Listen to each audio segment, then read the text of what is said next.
All right. I apologize for the poor video quality. It is midnight and I'm sitting on my back porch. I'm on my second cigar and my probably third glass of lemonade. And you know, when you're raising a family and working a full-time job, you write when you can write.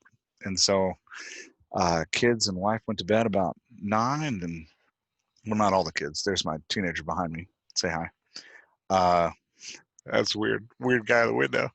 This is my 17-year-old behind me. So doing something with the lights. Anyway, so yeah, like I was saying, uh, when you work a full-time job and you got kids, you write when you can write, So I started working on something at 9. We're laying out some chapter outlines. If you sign up for the course that I'm sure I talked about in the intro of this on the podcast, if you sign up for the course, then you'll get that video about me working through the chapters and building out new chapters. And then I went ahead and edited one. So let's take a look at it together and see. So as I figure out how to share my screen, there we go. I'll tell you a little bit about the book. So what I'm doing in this course is I am editing through the first book that I wrote. The first book that I wrote this book in 2013, 2014, sometime in there. I didn't publish it until 2015. Like most authors, it was a little bit of a fictionalized memoir. I had this great idea that I was, I had this amazing story to tell. But when I looked at the chapters, as you would hear in the other video, if you sign up for the course, you'll get that video. As I looked at the chapter, I'm just going to keep saying that. You're going to hear it all night, all podcast long. Yeah, as I was looking at the chapters, I was like, man, this thing is a mess. So what I'm doing for the course is because I know a lot of people say that they tell me all the time, like, I want to work with you, but I don't have any piece to give you right now to work on. But I really just want to edit stuff with you to see how it goes. So that's what I'm going to do. I'm going to edit this book that I wrote 6 years ago that makes all of the it's terrible. It's really bad. It's not a bad book, but it is a bad book. It makes all the mistakes that I help people not make anymore. So this is my first work, and we're gonna say it was written by Past Jeff or PJ. So yeah, book written by PJ, Past Jeff, that we're editing together. So you'll see that I've really cut it up, and in this first edit, I just want to tell you, like, look at some things that I did and talk to you about some mistakes PJ, Past Jeff, made when he was editing this before. So the scene is the inciting incident of the book, and it's about a young pastor named Tuck who moves to Baltimore and starts working at a church in the inner city. And in this chapter, he meets the antagonistic force in the book, a guy named Lefty. It's their first meeting.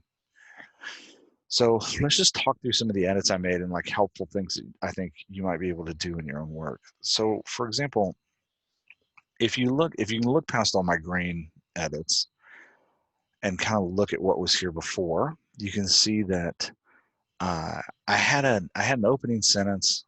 Loud beep of the alarm system shattered the silence of the office. Someone was coming in the front door. I'm going to come back to that. Someone was coming in the front door in a minute. So that's such a frustrating sentence. And then I had this side text. Mind began to race. I thought I locked. Originally said I thought I locked it. I thought it was supposed to lock on its own. Is this a robbery? Am I about to be shot? So something I'm doing here, or PJ, Past Jeff, is doing here, is he doesn't really trust the reader to figure out what's going on. So, this phrase, someone was coming in the front door, and then these inner thoughts. I thought it was supposed to lock on its own. Is this a robbery? Am I about to be shot? It's a cheap way to try and build tension. Instead of just doing it in the dialogue and in the actions of the character, I'm trying to tell the reader what I want them to think about the scene. And it's better to show them and not tell them. So let's take that stuff out and let's put it in the dialogue. And if we can't put it in the dialogue, then we need to change the scene so that it fits. So I'll get to this new paragraph at the beginning in a minute, but now the old first sentence reads, there's allowed to be people in the alarm system, of the alarm system, shattered the silence of the office. His mind began to race. I thought I locked the front door, he mumbled to himself. So that's really all we need to set the scene, that like somebody's coming into the building and he's a little bit confused and scared, right? We don't need all these inner thoughts. They were just clouding things up. They're not necessarily helping. They're just me not trusting the reader that they're going to get that the scene is scary, and I can bring the scary into the bottom of the scene.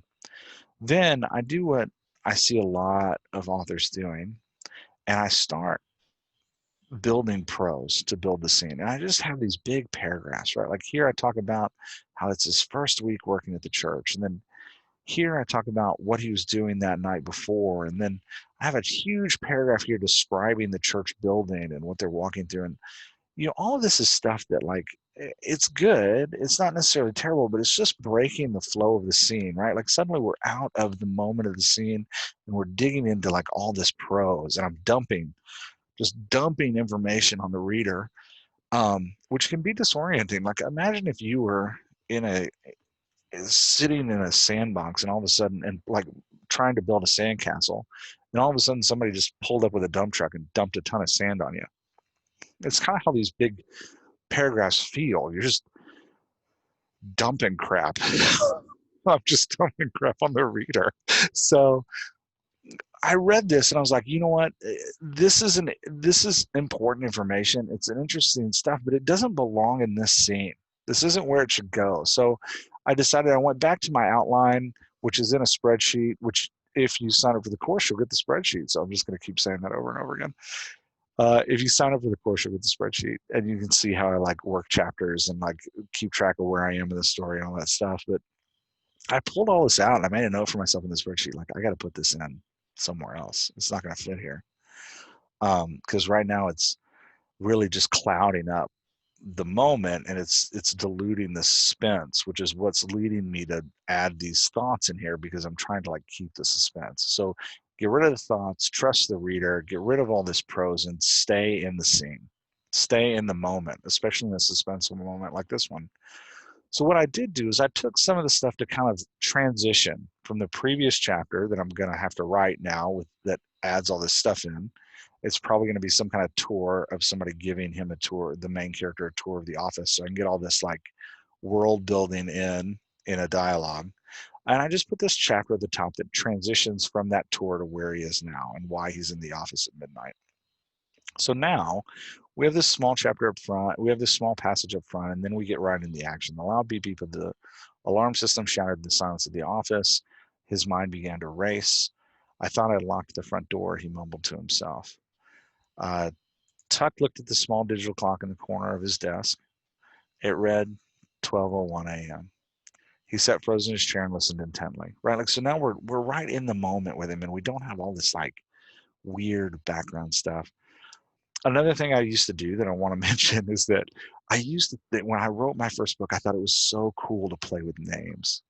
And like each character had like 3 names, and I was always changing them.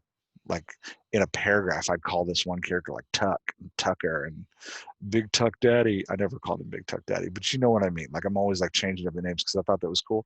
It's not cool. It's not, the reader doesn't want to know that. you just you again, I'm just piling on stuff onto the reader that they don't need. He doesn't need 3 names in a scene. So I've had to go through the whole scene and just change his name to Tuck, just just to like keep down the amount of stuff I'm giving to the reader. So Tuck looked at the digital clock at 12:01. He sits frozen in his chair. We get this moment where he's thinking about what's going on. He prays the intruder would leave. Uh, so let's jump down. So here, I was trying to build suspense in his voice, where he's sitting, he hears the intruder playing with a Coke machine, and he's sitting in his office upstairs, and he has this prayer where he says, Lord, make them go away. Tuck prayed. It was the only prayer he could push through his fear. was my original line. So I want to convey in the dialogue how nervous and afraid he is. So I'm just going to add a little sentence here, because when we get afraid, well, this character specifically, when he gets afraid and scared, he starts to become increasingly self-conscious and apologetic. When anxiety rises, I want to show that in the dialogue. I want to show that that anxiety is coming up. So I'm just going to say, Lord, make him go away. Please just make him go away. Tuck prayed. It was the only thing he could push through his fear. So now I've got this, like, I'm actually showing in the dialogue how scared he is, and then I'm following it with this sentence of affirmation.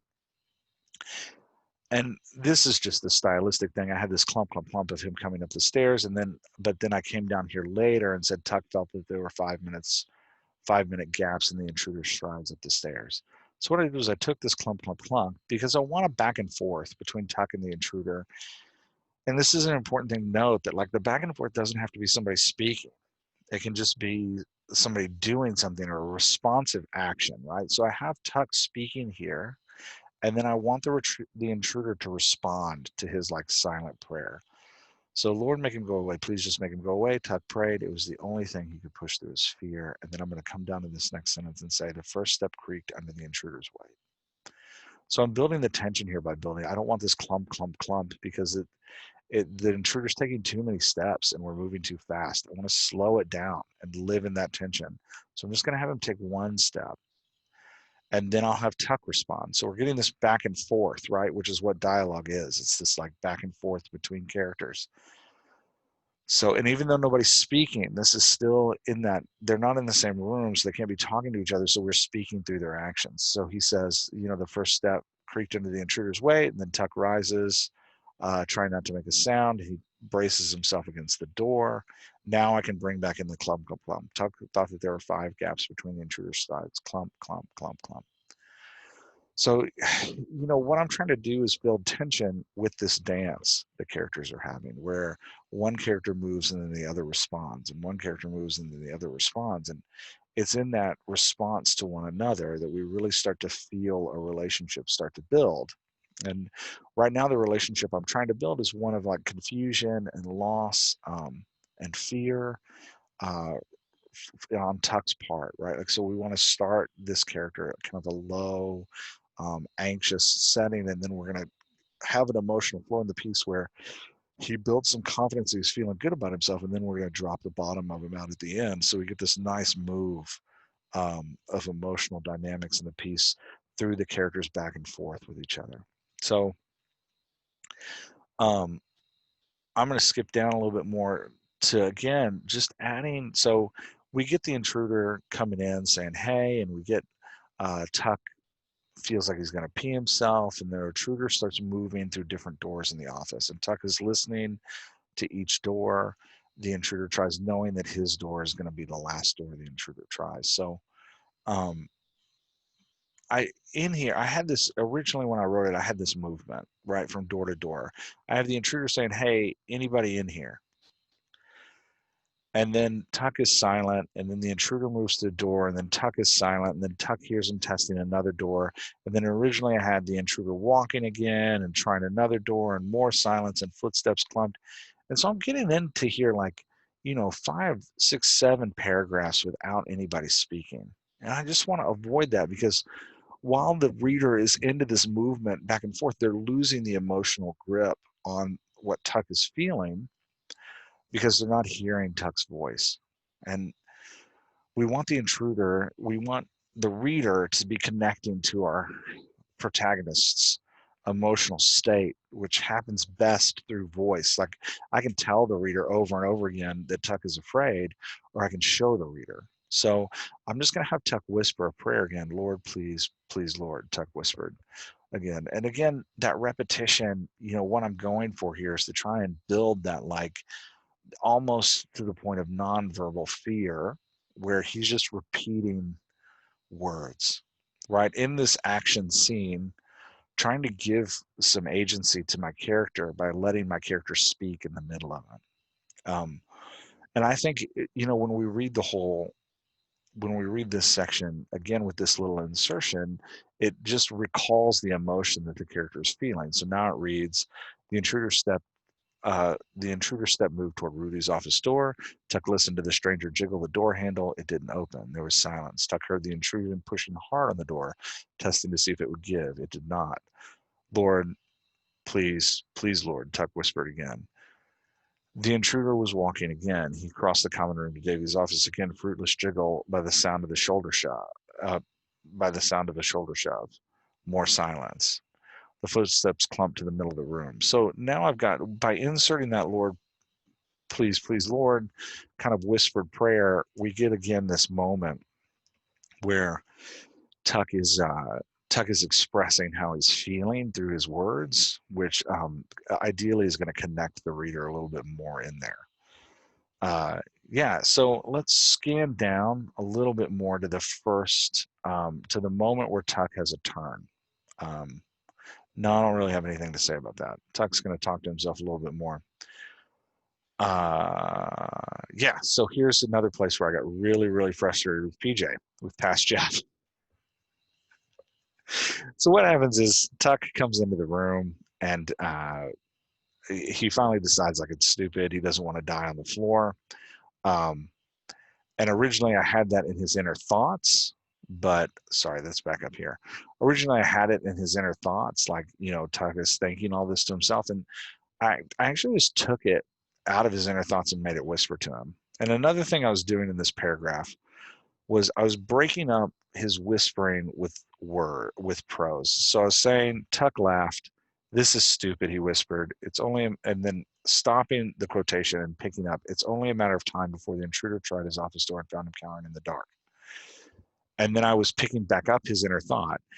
If I'm going to be shot and mugged, is this really how I want to go out, cowering on the floor in my office?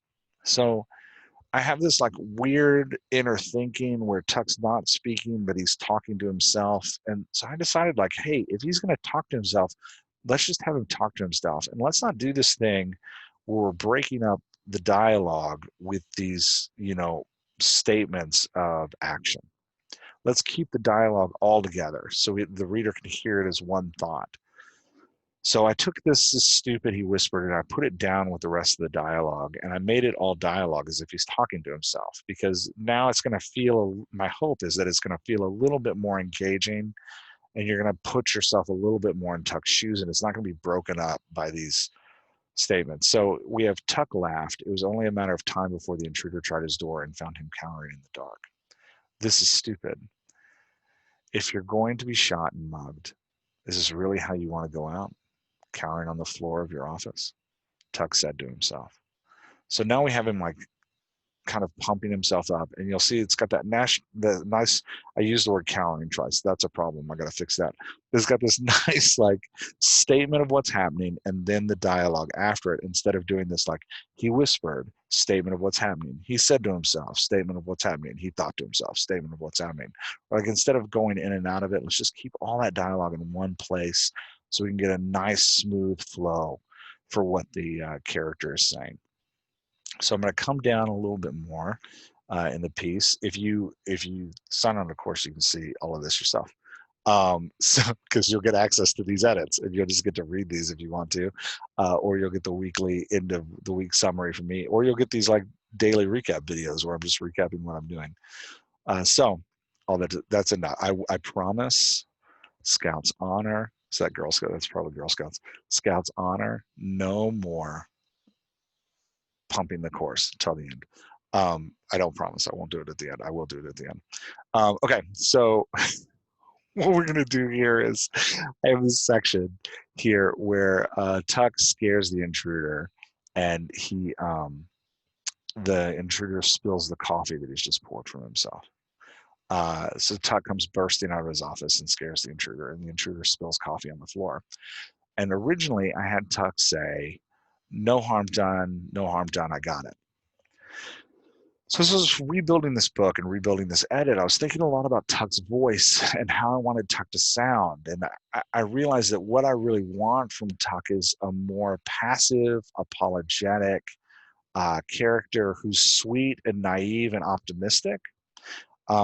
It's what I was always trying to get with Tuck. And these words, no harm done, I got it, That's not passive, and it's not naive, and it's not apologetic, right? Like in this, he's like taking action and jumping in.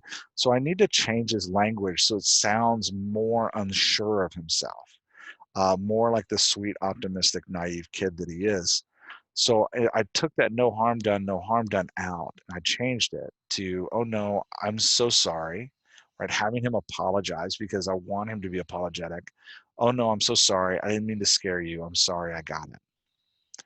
Right. So you can kind of feel the difference between no harm done, no harm done. I got it, which is like you might feel sorry for what's going on. So I'm going to jump in to help you. Whereas I want Tuck to be this apologetic, taking blame and responsibility for everything.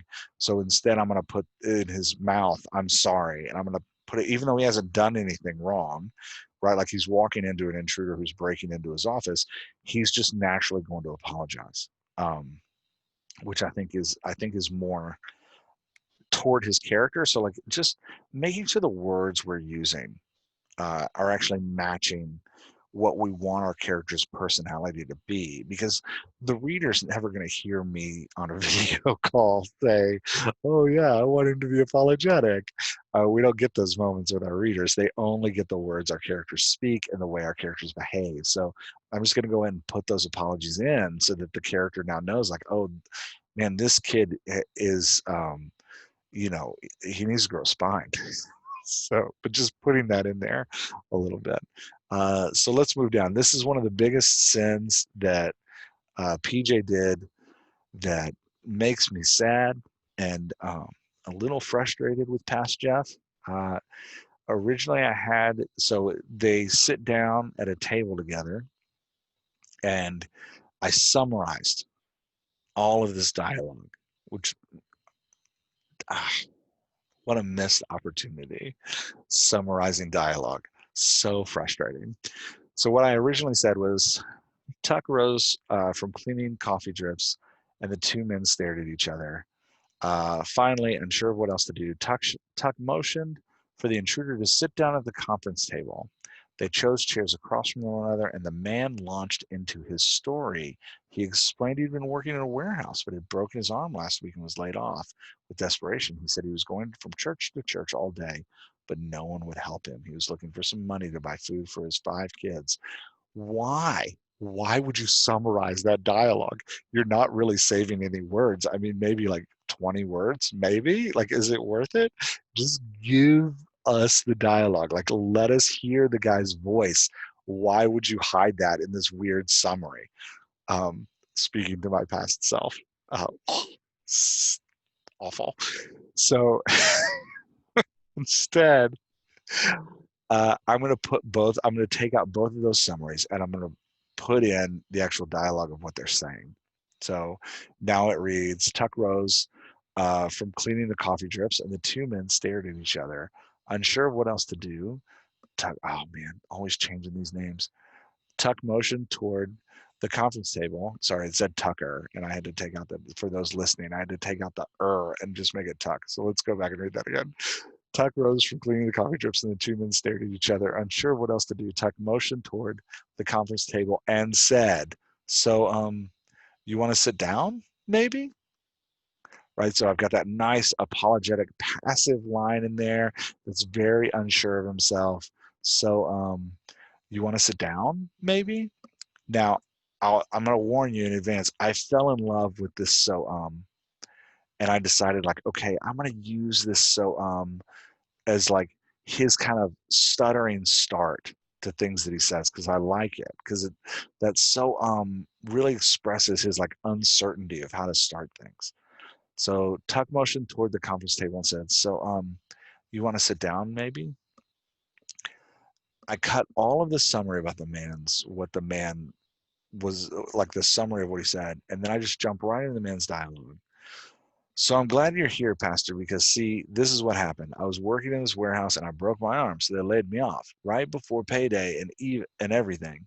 So I've been walking around looking for someone to help because I got my wife and 5 kids at home, but we ain't got no food in the house. But I don't want them to wake up with no breakfast. So So if you have anything you can give me, maybe like 20 bucks or something, even $5 could help, the intruder pleaded. So I take that whole summary story and I put it in the intruder's voice, and you can start to hear what's going on, right? Like I'm trying to contrast to Tuck's like stumbling, I don't know where to start, and like stuttering, like trying to get words out, with this intruder just launching into this story of like what he needs and why he's breaking into the building. This story about 5 kids. So we come down, and again, I'm just deleting prose here. Like you'll see, if you're looking at the video, if you go back and look at the video later, you'll see that I've taken out like 2 paragraphs of just prose, of just them describing who they are and looking at who they are, because I don't want to waste all these words describing who the character is. I want to get all of that out in the dialogue, and there's no reason to like not trust the reader to figure this stuff out. Like why are we spending all these sentences, like me, I'm the only one here. Why have I spent all these sentences writing about how, for example, this paragraph here says, it occurred to Tucker that he was at a crossroad. He had a few bucks in his wallet, but he suspected the intruder was lying.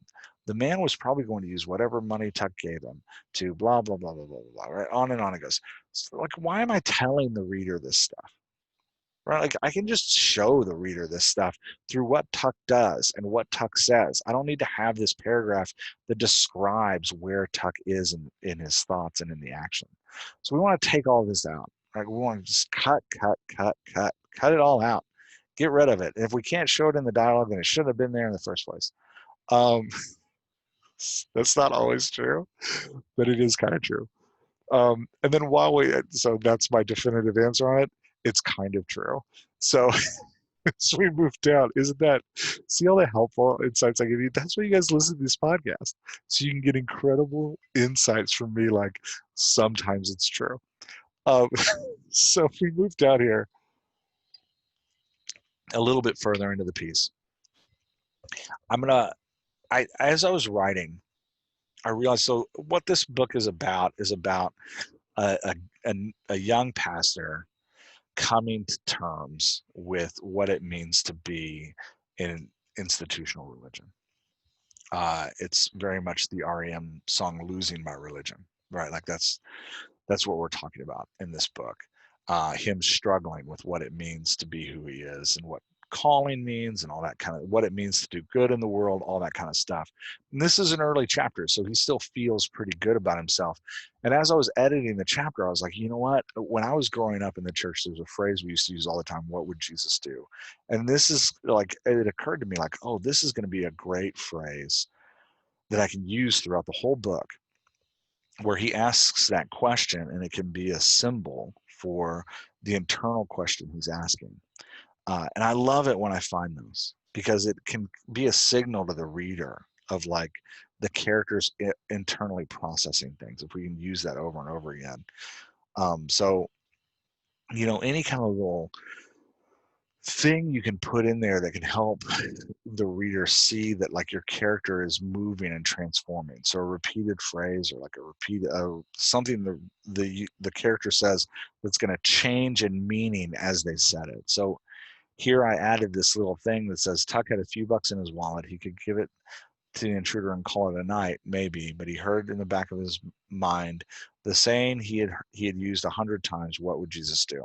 So like this is something I can bring back over and over and over again in the book, and each time have Tucker kind of ponder the answer to it and respond to the prompt differently to show that Tucker's changing over time.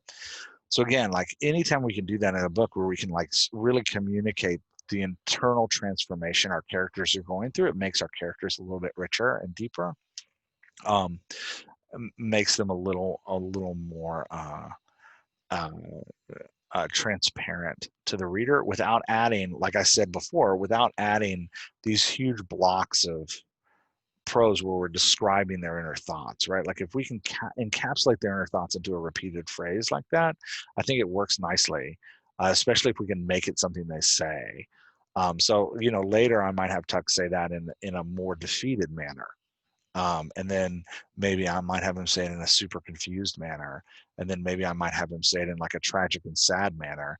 And then at the end of the book, I'm probably going to have him say it in a victorious manner, but it have a completely different meaning and outcome than what it's going to have here.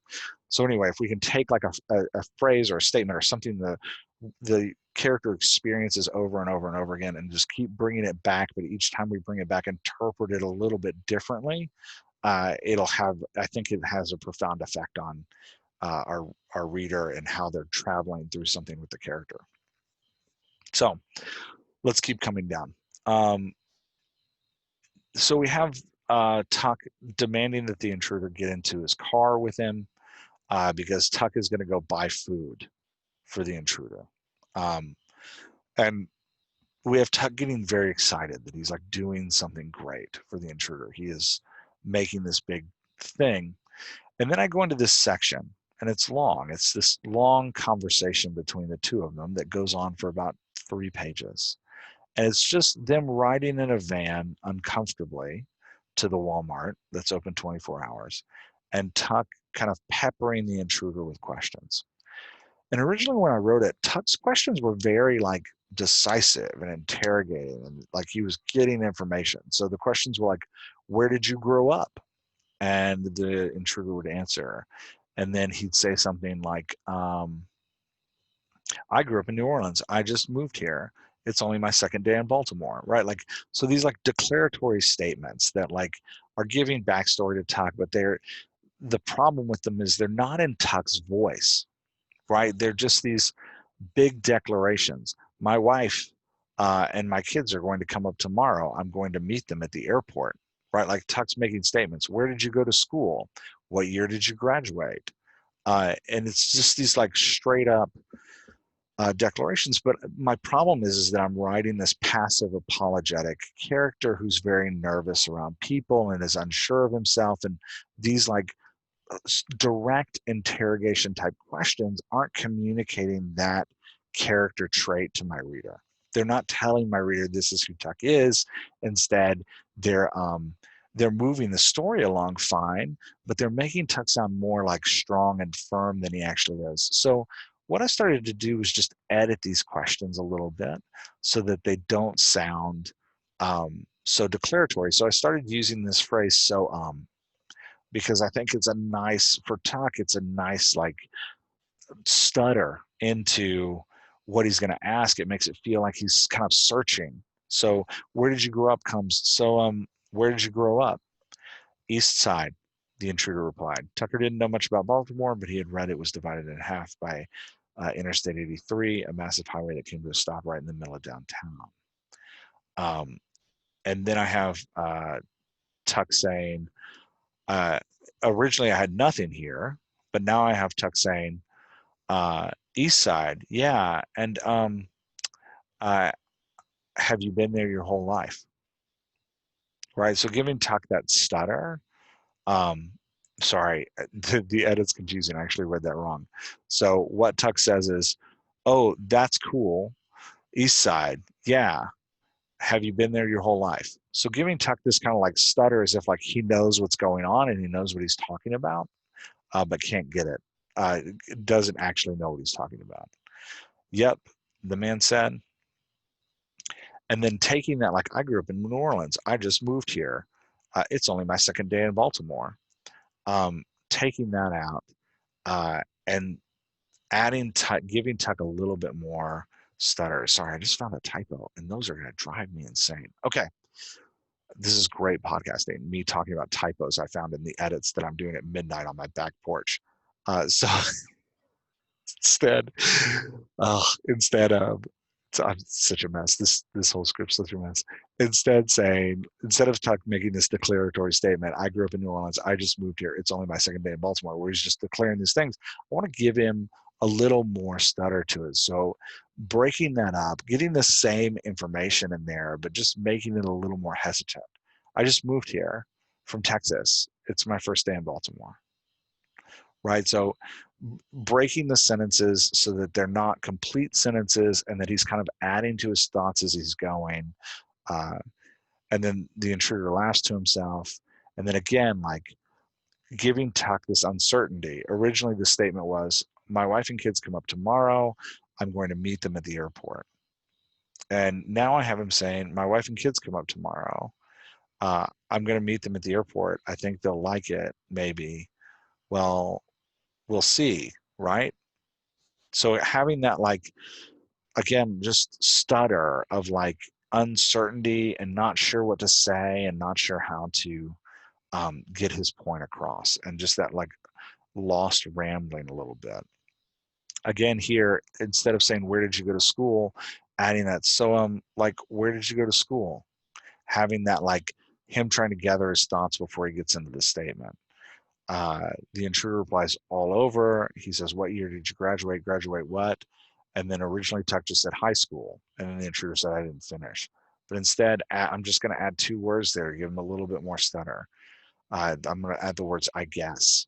So now it reads, instead, originally it read, where did you go to school? All over. What year did you graduate? Graduate what? High school. I didn't finish. Now it reads, so like, where did you go to school? All over. What year did you graduate? Graduate what? High school, I guess. I didn't finish. And then originally I just had Tuck say, oh, I graduated in 96. Like, just give a time. But again, I want that like nervous rambling. So I'm going to take that little sentence and I'm just going to add a bunch of rambling to it that gives the reader a little more background on Tuck, but also makes him sound like he's searching. So now it says, oh, I graduated like 8 years ago. Then I went to college and then to seminary. I guess I've been in school for a long time. Not anymore, though. I'm all done, I guess. Sounds like it. So, how old are you? And again, just putting that so in there to like get my character's voice down. So I'm sharing all this to say, like, when we're editing our dialogue, we want to make sure that our character's voice is lining up with the character traits we have in mind for them. And that those character traits are being communicated. And that can be as simple as just adding a few words to what our character's saying, giving them a stutter. Or if your character's super confident, maybe they shouldn't be asking questions at all. If it's a super confident character, maybe they should just be telling the guy who they are and grilling them back, right? Um, Again, another thing I'm trying to show in this piece is that Tuck is actually really interested in the guy he's with. So he doesn't just want to ride in silence, right? Like, he wants to have this conversation with the guy. He wants to get to know the guy. And he's in the car with someone, the intruder, whose name we'll find out later is Lefty. Lefty doesn't want to he's very guarded. He doesn't want to share any information with Tuck. He very much wants to like keep it all to himself. So we've got this contrast of 2 voices where Tuck is stuttering and like asking questions, and Lefty is just giving short, quick answers. So if we just look at Lefty's answers in comparison to Tuck, we have Lefty saying, all over, graduate what? I didn't finish, sounds like it, I'm past 50. And then he grunts and he laughs a couple of times. All right, so now we've got a really nice contrast between 2 characters in the conversation where we've got Tuck, who's like stumbling and using a lot of words and very unsure. And then we've got Lefty, who's using a minimal amount of words and giving very little information, is very guarded, but both characters are very uncomfortable in the scene. And that's what I'm going for. I want both characters uncomfortable in the scene, but expressing that discomfort in a different way. So the conversation, this mundane conversation, feels dynamic and takes on some purpose. And that we're showing how these characters are reacting to one another in this scene. So if we keep moving down, we have now I finally, after all of this dialogue, after 2 pages of dialogue, I finally come back with another paragraph of prose where I'm talking about Tucker walking Lefty through Walmart and just loading up a grocery cart full of groceries that he thinks a family of 7 might need, because Lefty has said he has a wife and 5 kids. And then they get it back into the van. And I have this paragraph where I have this moment where I say that Tucker's feeling good about himself, right? He feels like he's really doing something great. But now I want to turn the scene on Tucker, because so far we've been taking Tucker on this high. He's getting to know this guy. He's stuttering, but he's becoming more confident. And as he walks through Walmart buying all these groceries, he feels like he's doing something really, really good. And at this point, I want to twist and I want to start that downward slide, right? Like, so we get that emotional flow of the scene where we're going to take Tucker up and then we're going to bring Tuck back down. So it starts with Lefty finally saying more than 2 words, right? Lefty had that huge paragraph up front where he dropped all of this information in this like ask for money. And then when Tuck went a direction Lefty didn't want to go, Lefty shut down. But now Lefty's going to start to pick back up a little bit because we're trading, right? Like Lefty started high, Tuck started low, and then they shifted, and now they're going to shift again where Lefty's back in charge of the scene. So we get this nice kind of dynamic of the two characters trading who's actually in control of the conversation. So to make that shift, I gave Lefty more words and a laugh. So he says, I don't know how you think I'm going to carry all these groceries home from your church. The intruder laughed. Now I've got Tuck on the rails, so I want to give Tuck a little bit of blabbering. And originally, I had Tuck making this declaration, right? We're not going to the church. I'm going to give you a ride home. Just tell me where I need to turn. And it's too decisive for my character. It's too many periods, not enough questions, too many declarations of what I'm going to do, not enough like apologetic backpedaling trying to figure it out. So I changed those declaratory statements to, oh, sorry, I hadn't thought about that. I guess I'll just drive you home. Maybe just tell me where I need to turn.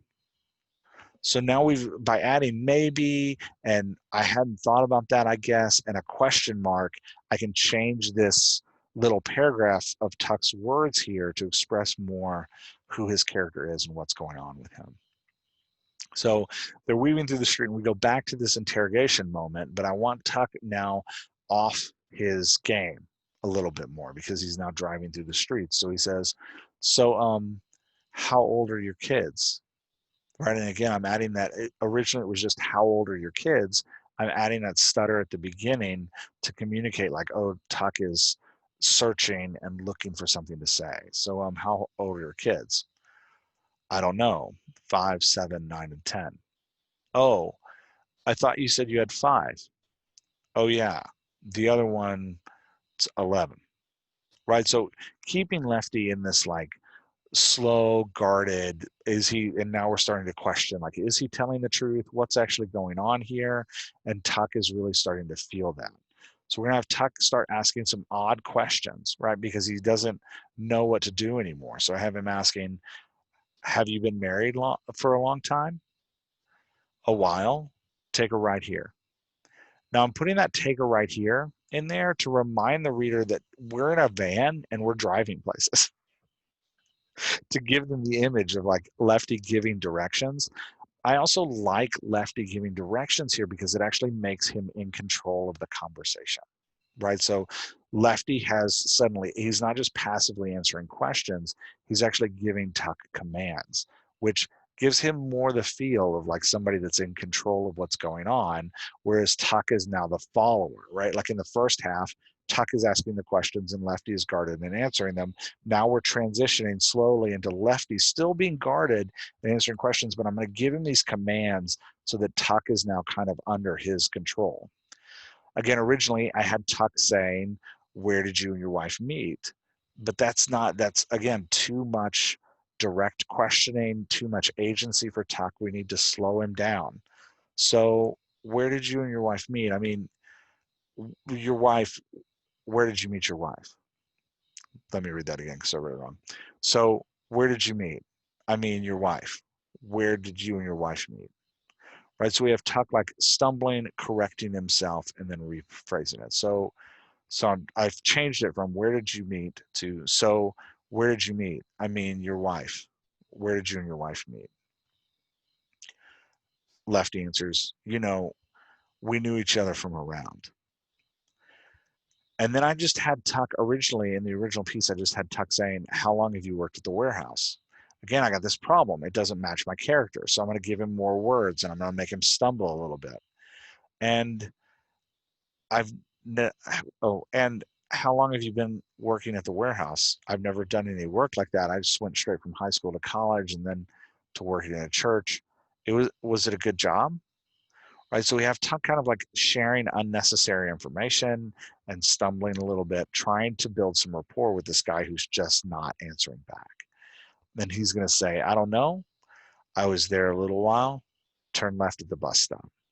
So again, giving him that like command of like, I'm in charge, and just putting that command in there to give him a little directiveness. And then originally I had Tuck saying, what do they make there? But again, I want Tuck searching. So I'm going to give him this. So like, what do they make there? Is it something cool? That out of place, he's not in his environment. He doesn't really know what to say. Lefty replies, lots of different shit. Take a right here. Where is it? Where is what? The warehouse. You don't know it. It's over on the west side. Is your wife from the west side, or is she from the east side like you? Right? Like, so now we've just got them going back and forth and kind of probing his story a little bit, because what I want to communicate to the reader is that Lefty's full of crap. He's just making up his story as he goes along. Anyway, to get to the end of the piece, because I do want to get to the end of the piece because there's something fun at the end. We get to this, we have Tuck pull up in front of the house, and he starts to get out of the car to help Lefty put the groceries in this beat up row home that has no windows and no door. And Lefty says, hold up, I got it. Everyone's asleep. Don't want to wake them up, you know? So now Lefty's fully in charge, and he's telling Tuck to stay in the car. And we've now come to that full Lefty started high, went low, and is now coming back up so that he's got that full agency and he's fully in charge of the conversation. And we have Tuck starting low, afraid, cowering his office, asking questions, going to Walmart, like being more in charge. And then he's coming back down as he realizes that Lefty's lying, and he's starting to search for things to say, and he's stumbling a little bit more. Now he's trying to get out of the van, and Lefty won't even let him get out of the van because Lefty's fully in charge of the conversation now. Right? Like, so in this contrast, we've got this movement between the two characters. And what I like about this is like an inciting incident and an opening scene, which we're going to get to the inciting incident part in a second. What I like about it is it parallels the journey that Tuck is going to take in the whole book, right? Like, he's going to think he's in control and then lose control, and then at the end of the book regain control a little bit. So we've got this movement from Tuck in the scene that models the story, which I think is fun. If I can play games like that in the story, I like it. So Tuck, originally I didn't have Tuck responding to Lefty. I had Lefty saying, hold up, I got it, everybody's asleep, don't want to wake them up, you know? And then I just have Tuck watching Lefty carry groceries in. And it was like, oh no, Tuck needs to respond. We need that dance. If one character speaks and we're in a two-person dialogue, we need the other character to fire back and to answer back, right? Like, so Lefty says, hold up, I got it, everyone's asleep, don't want to wake them up, you know? And then Tuck says, oh yeah, of course, I'm sorry. And again, I'm going to give Tuck that apology, right? Like, always apologizing, even if he hasn't done anything wrong. Constantly saying, I'm sorry, it's my fault, I'll help, I'll clean it up, it's my bad, taking kind of the weight of the world on himself. So, oh yeah, of course, I'm sorry. Tuck said, pulling his door closed. So now we get to the inciting incident where Lefty is going to ask Tuck a question that's going to haunt Tuck through the whole story. And that's my goal in writing a conversational inciting incident, where the inciting incident is prepped through dialogue, is that the question the protagonist is asked is the question they're going to struggle with through the entire piece, right? Through the whole book. So, and if I can sneak it in a dialogue, I'm super happy about it. So, because that's what I want. I want to just pop right in there in the middle of the conversation. So Lefty says thanks as he puts the door in, and then Tuck says, hey, I'm sorry. Again, giving Tuck an I'm sorry. Hey, I'm sorry, I never got your name, he calls. They call me Lefty, the intruder replied. Now we're going to have Tuck make his move. And originally I had Tuck making it in a declaratory way. See you Sunday morning, right? But instead, I'm going to have Tuck like stumble around it and be awkward and not fully be able to get the question out because he's so nervous. So I changed see you Sunday morning to, so Again, using that so as Tuck, not using it every time he speaks because that would get annoying, but only when he's really nervous about what he's going to say next. So, I'd love to see you in church on Sunday morning. We've got a really great worship service. I think you'll really like it, Tuck said, hopefully. So, like, he's putting himself out there, giving him that stumble, making him explain it a little bit more than he should have to. And then Lefty, originally I had Lefty yelling at him from the door, but this is an intimate moment where Lefty's actually for the first time in the scene going to show who he really is. And because what you learn later in the book is that Lefty's been putting on airs this whole time, right? This is all just a big game to him. And so now he's going to like actually come into who he is, and we're going to hear his real voice for the first time where he's not putting on this these airs. And I realized that him saying that, calling that across the street to this van was a weird positioning, like spatial positioning between him and Tuck. And so I closed my eyes and I was like, how would I want this to look? And what I want is Lefty leaning in the passenger side window, like having this intimate question with Tuck, this face-to-face moment. So I just put that in. I added a sentence, walking back to the van, he leaned in the passenger side window, just to create that spatialness and that physical, like, hey, look, he's moving toward him because this is an important moment and an important conversation. And I think it can be hard. I know it's hard for me to think about my characters spatially and where they're standing when they're talking, what they're doing when they're talking, but their proximity to each other and if they're yelling across the room versus standing right next to each other, if they're alone, this is midnight, they're alone in a street, right? Like they're just by themselves. So you can kind of picture kind of me sitting on my back porch all alone, right? Like, so you've got this like intimate moment with them. And we want that kind of, we want to think spatially about where our characters are when they're talking to each other so that we can add to the tone of the scene. Right. So I wanted this more intimate. I had Lefty walk back to the van and lean in the passenger side window. Cocking his head with curiosity, he smiled cynically and asked, "Who's that for?" And this is the question I was saying I was going to slip in to the whole conversation, right? Like Tuck constantly asking himself, what does it mean that he declares himself to be this religious man? And what is that? And then the world, Lefty specifically, always pushing back on him, asking, you're doing these things, but who are these things really for? So originally, I just had Tuck saying, what do you mean? But I need to put that stutter in there and that apology. So I just added some to it. I'm sorry. I'm not sure what you mean, right? Giving Tuck that confusion. I might take some of that out now that I read it out loud. It might be a little much. I might just have, I'm sorry, I'm not sure what you mean. But I kind of like the so I gotta think about it. I'm sorry, I'm not sure what you mean. So I have Lefty flash a menacing grin, and now he gives his like haymaker blow. Says, you want me to come on Sunday morning and sit all nice and listen? Would that make you feel good about yourself? If I show up, is it going to make you feel like you changed the world tonight? So this is the like haymaker, forcing, this is the inciting incident that forces Tuck to start questioning why he does what he does. And I have Tuck biting his bottom lip in response as this kind of like, I don't know what to say. Unexpected despair flooded his gut. And then I was giving the reader his thoughts here. He pondered uttering back a pushback or entering a debate, but he didn't know where to start. So I took that out. I don't need to tell the reader what to think. I just need to show them in the dialogue. So instead of that, I gave Tuck some words. I'm sorry. I was just trying to help. Right. So instead of giving the reader Tuck's thoughts, I'm going to show the reader Tuck's thoughts with the words.